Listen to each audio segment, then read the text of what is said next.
You're watching Maverick Media. Educate, organize, act.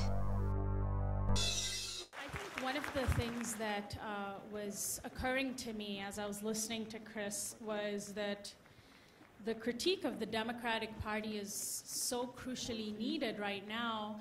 And then I thought of two people here in California, Marcy Winograd and Norman Solomon. And most of you are familiar with the two of them, very progressive, very stalwart individuals who have dedicated their lives to activism. And I'm wondering, Chris, what you think of efforts by folks like Norman Solomon and Marcy Winograd, who are very critical of the Democratic Party, but who are running for office under the Democratic Party, and who, if they win, I personally feel that they would challenge the Democratic Party in a way that most others wouldn't. I'm wondering what you think of efforts like that and whether they're worthwhile in the context that we're in today. Well, I think the perfect example is what happened in 2006, where you had large members of the House coming in, elected as Democrats in opposition to the war in Iraq, and the first thing Pelosi did was hold a caucus and tell them that they were all going to vote for funding for the war, and they did. If you defy the hierarchy of the Democratic Party, they will make sure you don't get reelected. And we saw this with Dennis Kucinich. I mean, I like Dennis, he's a friend of mine, but he sold us out on the health care bill. And because the punishment that the party meted out to him was so severe, he worried about losing his seat, which is also, by the way, the reason that he won't run for president again, because they've ganged up on him in his district, which normally is a safe has been a safe district in Cleveland. So you defy the Democratic Party at your cost. And who threatened the Democratic Party the most within the last decade? It was my friend Ralph Nader in the year 2000.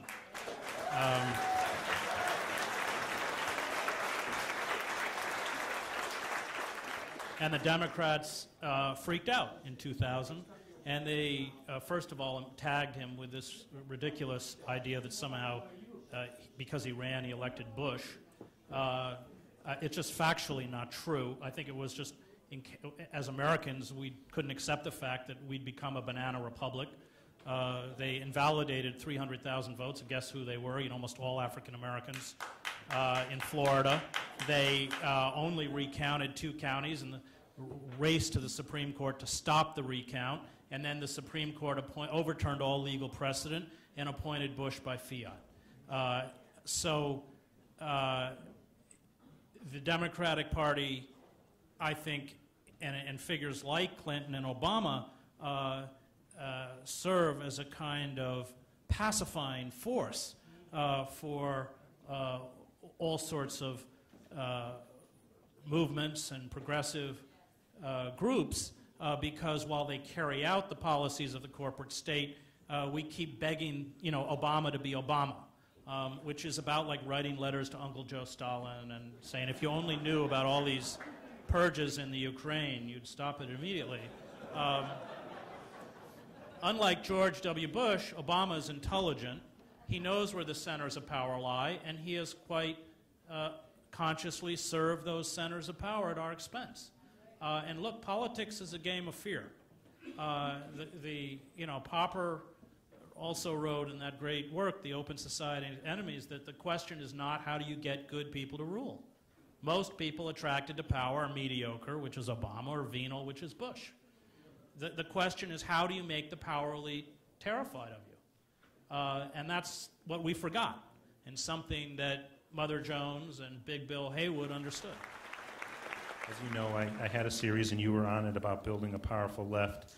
And one of the things that predicated that series was the idea that the capitalists had set the table by so utterly just breaking the social contract in the financial crisis, by defrauding so many people and then just taking off with all the millions of dollars while the majority of people in the society fall into greater and greater economic struggle.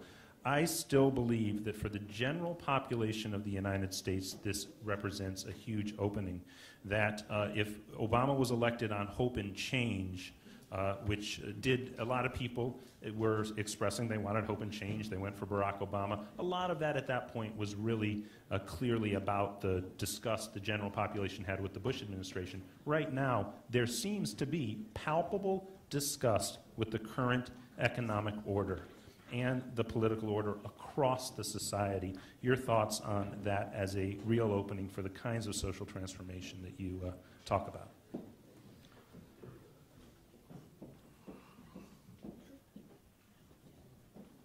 The problem is that the Republicans are going to cough up a really repugnant candidate. I mean, Mitt Romney probably would even look good compared to some of the other ones they have. And it's a very effective strategy, whereby all of us sort of hold our noses, and, well, I didn't, but many people hold their noses and go in and vote for the Democrat. We've got to stop this. We've got to stop doing it. It's not working.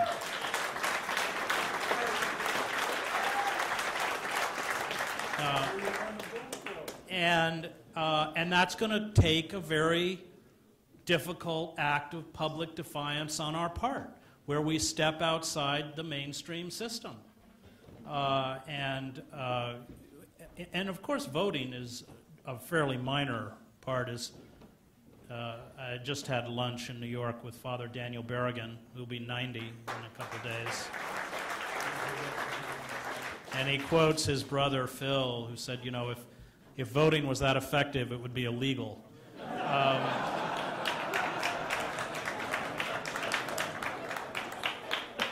So don't think that you voted and done much, even if you turn around, as I will in the next election, and vote for a Green Party, or if Ralph runs again, I'll vote for Ralph.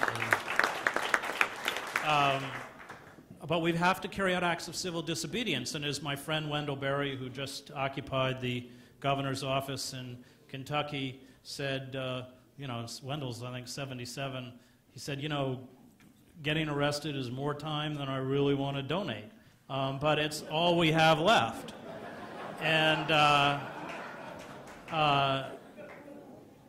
I think that we have to begin to make life as uncomfortable for the power elite as we possibly can. And that is going to require, that is really going to require putting our bodies out there. There's really no other way to do it. In what ways can America's next generation of people, for example, those currently in high school, do to move America to a better direction? And then along the same vein, someone else asks, please, how does one person start to fight back? And then part two of his question is, how have you not been arrested? Well, the short answer to that is that I have been arrested. Not only arrested, but when I came back from speaking in Italy, I was hauled away by Homeland Security for an hour, put in a room with a bunch of people who had forged visas, and nobody explained what was happening. And then finally, a supervisor came over and said to the officer on the computer in front of me, he's on a watch, tell him he can go. And I have been joining Veterans for Peace and Iraq Veterans Against the War in front of the White House.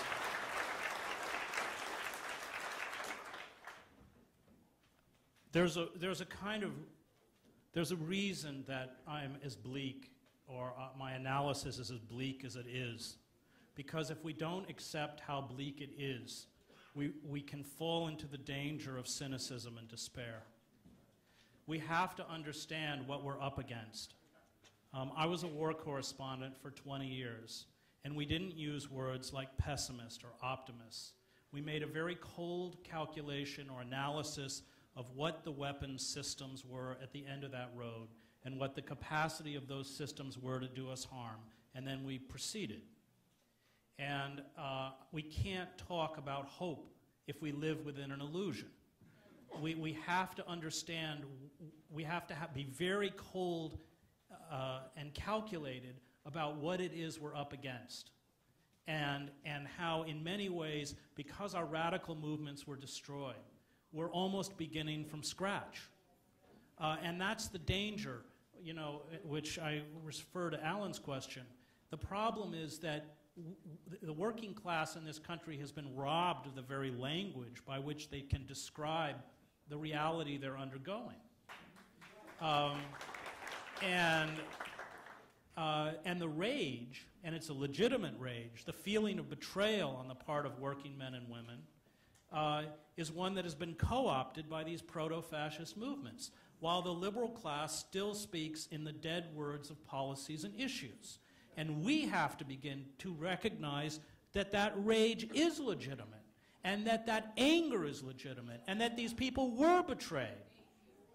And we have to stand with them, because otherwise we're going to cede ground to some very, very frightening forces. And guess where the money comes from? And these, so that I believe there will be a backlash, but unless we break free from our lethargy, that backlash will be a right-wing backlash. And these manipulators of this anger will do what they all do. It's what they did in the breakdown of the former Yugoslavia. They target weak scapegoats within the society. Muslims, undocumented workers, gays, intellectuals. It's such an old story. And it legitimizes acts of violence against these groups. And that's what's happening in the Tea Party. It's an irrational political agenda. I mean, as most of these agendas are, because they want government, you know, out of the way. Government's part of the problem, but nobody wants to end unemployment benefits. Nobody wants to shut down Medicare. Nobody wants to close Medicaid. Nobody wants to abolish Social Security. And don't touch the military, as if that's not part of government. It doesn't make any sense, but it provides an emotional consistency and emotional release. And we live, as Yeats understood, in a time when the best lack all conviction and the worst are full of passionate intensity. And Dostoevsky was obsessed with this. It's what Demons was about. It's what Notes from Underground was about. Mouseman in Notes from Underground was the guy who went to all the Obama rallies and chanted, "Yes, we can," and now he's depressed and cynical and just washes his hands of it. And when liberal institutions no longer work, you shut that safety valve by which reform is possible through traditional structures of power. As for high school students, everywhere you look, there is injustice. And it is your job to defy systems of power, which means your high school administrators,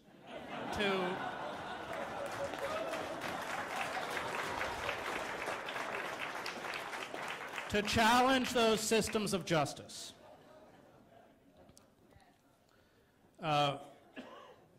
When I was in high school, I founded an underground newspaper. I had a scholarship. I was at boarding school, and I put on my school blazer and school tie and went into town. I admit that I stole school stationery to print up the advertising. And I collected a few $1,000s, and I started printing a paper that deeply pissed off the people who ran my school until they banned it. So they actually ordered faculty that if they saw piles of it, they had to confiscate it. I had to get up in the morning at 5 in the morning and put copies under every door. There were all sorts of issues, but maybe the most important one was that this was a very, very wealthy boarding school in Connecticut. It's where the Rockefellers went to school. I mean, it looked like a small college. And we had all of the kitchen staff living. It's actually one of the journalistic moments of my life. I was 16 or 17, I'm proudest of. The kitchen staff was living up over the kitchen, and students were not allowed to go up there. So of course I went up there and found that this school that was utterly awash in millions of dollars, These people were living on worn cots and with, you know, a bare light bulb, and the paint was peeling, and there was only one shower head with no head and no toilet seat. And so I waited for what I thought was the appropriate moment to publish this, which would be commencement, and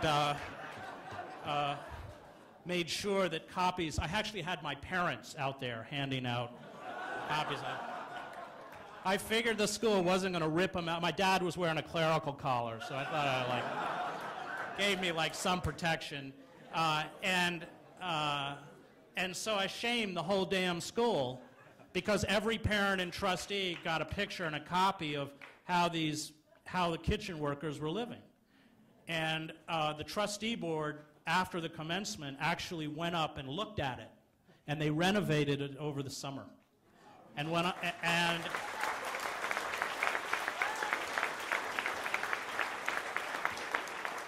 when I came back in the fall, the pot washers had put up a little plaque in my memory.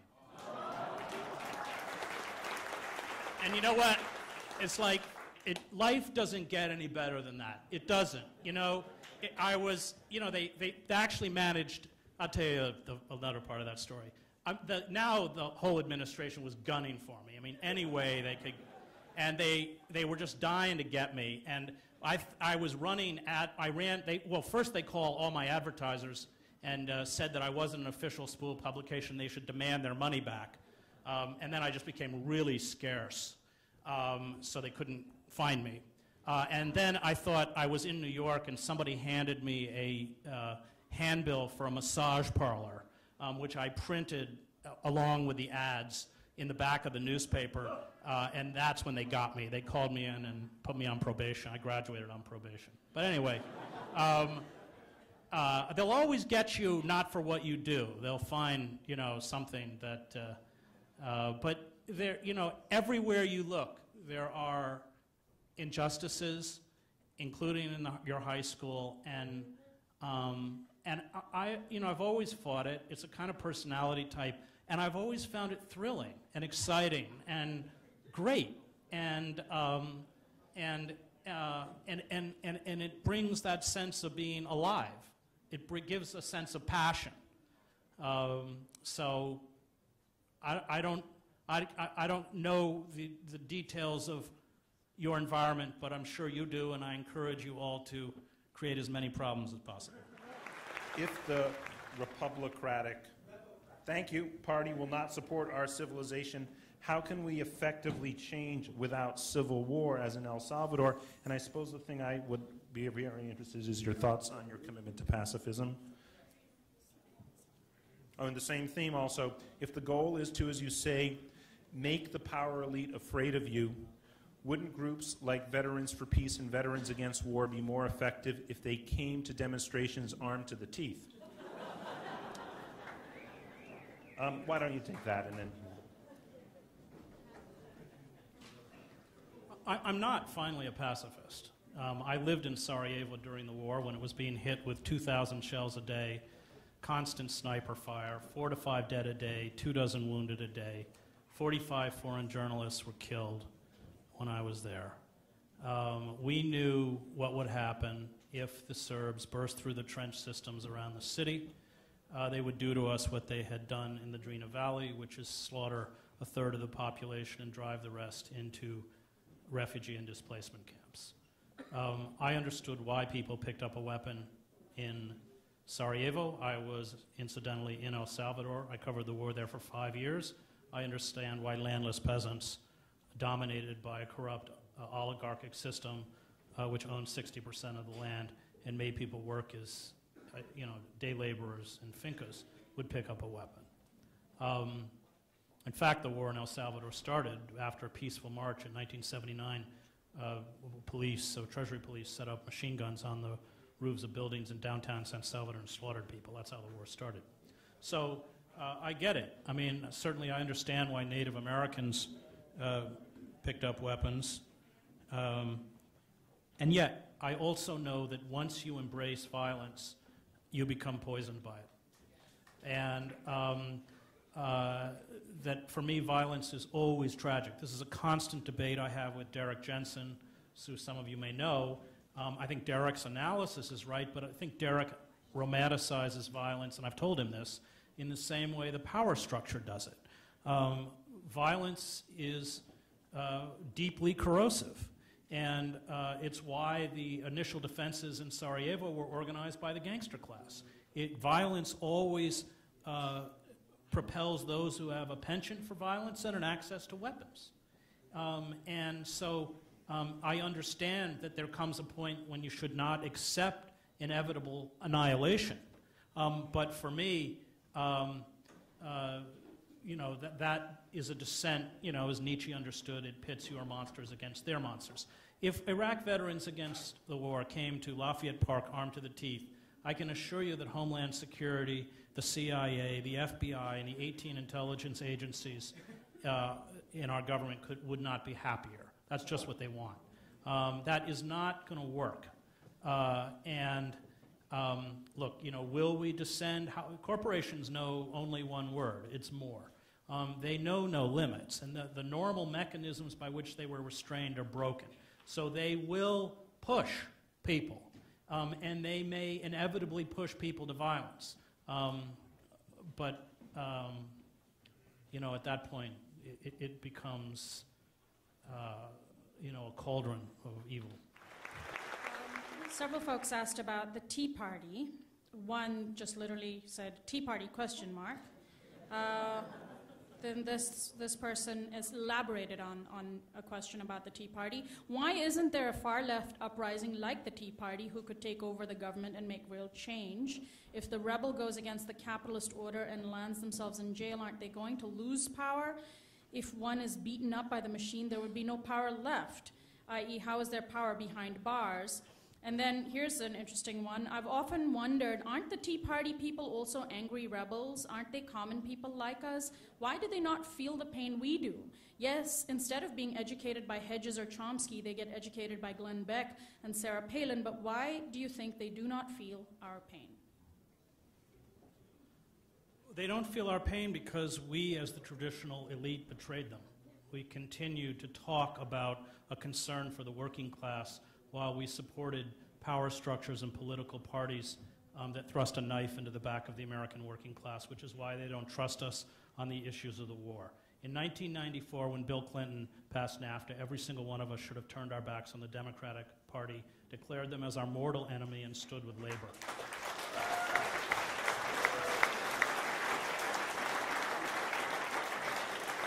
And that was our greatest failure. We forgot those issues of justice. We busied ourselves with other issues like multiculturalism and inclusiveness, which in and of themselves are not bad, but when you extract that element of justice, can descend into a kind of narcissism. So I think that's why. I just want to end by telling you a little bit of what I've seen in you know, the power of acts of resistance. I covered the breakdown of Czechoslovakia, the Velvet Revolution. I spent every night in the Magic Lantern Theater with Havel. And during that revolution, all around the city, on all the walls of the city, were posters of a Charles University student who had lit himself on fire in 1968 in Wenceslas Square and died of his burns to protest the Soviet invasion of his country. Now, when he carried out that act, the state media completely censored it, both within the print and on the television, over the airwaves. There was a funeral by university students that was broken up by police.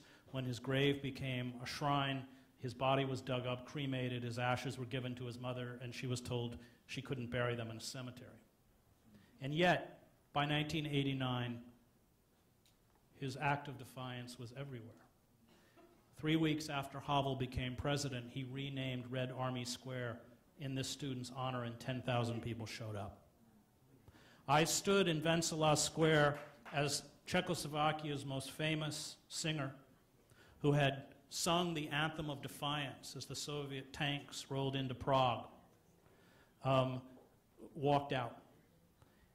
Because of her defiance, she not only no longer was played on the airwaves, but all of her recording stock was destroyed by the communist government. And when she walked out 2 decades later on that podium and began to sing that anthem of defiance, everyone around me in the crowd knew every word, and the tears were running down their face. When I covered the war in Sarajevo, in Bosnia, I was interviewing a Serb couple, Drago and Rosa Sorak, outside of the enclave of Gorazda, completely surrounded by the Serbs, constantly shelled, far worse actually than Sarajevo. And they had been in Gorazda, like many ethnic Serbs. They had remained behind with a Muslim-led government until the siege tightened, the paranoia grew, and the Muslim police came and took away their son, Zoran. He disappeared. He never came back, executed. A few weeks later, Zoran's wife gave birth to an infant girl. Because of the shelling and the food shortages, she wasn't able to nurse the child. And the infant was dying. They were giving the girl weak cups of tea to try and keep her alive. After 10 days, at dawn, there was a knock on their apartment door. And it was an illiterate Muslim farmer named Fazl Fadic in a pair of rubber boots, and he handed them a liter of milk.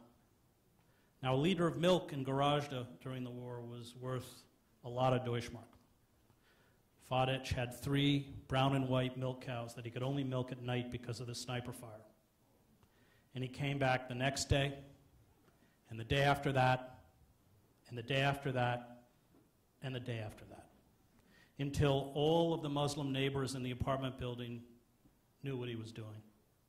And as they would walk up the stairs, they would spit at him and insult him and tell him to give the milk to Muslim children and let the Chetnik babies die. Chetnik being the slang word for Serb. I heard this story from the Soraks, deeply bitter over the murder of their son.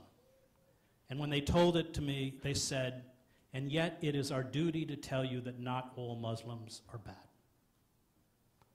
So I went to Gorazda and I found Fadic. His cows had been slaughtered for the meat. Fazl Fadic defied all of the hatred of the community around him to affirm life. That little girl may grow up and never meet him, but she knows that she's alive because of a Muslim farmer. Acts of resistance, real acts of resistance, have a power, often unseen at the time, that radiate outwards and affirm what we must affirm. Thank you.